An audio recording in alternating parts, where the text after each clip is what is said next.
Сөзімдің аяғында Ақылбек Сөмеш климаттық шарттарға қарата Нарын дариясының суызын аз келішіне байланышты электр энергиясының жетішпегендігіне, генерация қуаттылықтарының жетішпегендігіне байланышқан энергетикалық қиыншылықтарды жою шашылыш чаралар көру зарыл деп есептейін.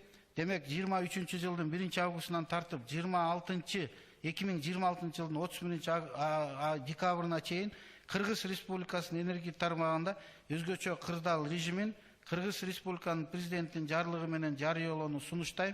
Быйыл электр энергиясынын болгон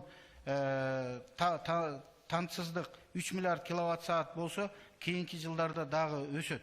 Мисал алсак, 2023 жылы 17 миллиард 200 киловатт саат болсо, 2026 жылы бул 19 миллиард киловатт саатка чейин түзөт. Ошондо дефицит 5-6 миллиард киловатт саатка барып калышы мүмкүн.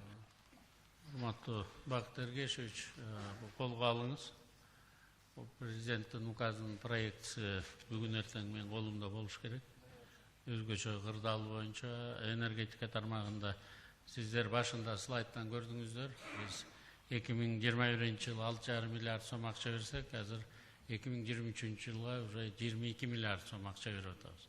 Дефицитти жабуу боюнча биз кошуна колоңдор менен жакшы мамиледе болгон үчүн биздин президентибиз товар обменди киргизип алып, ичине кырдаалдан чыгып кеттик. Бирок коронавирус сыяктуу астыда дагы чыгыш эмнелердин баары башыбыздан өтүп атат. Дагы ошондой тартыштыктар, кесепеттер, климаттык өзгөрүүлөр боло турган болсо, биз таптакыр электр энергиясы жок калабыз да. Биз андайга мүмкүнчүлүк бере албайбыз.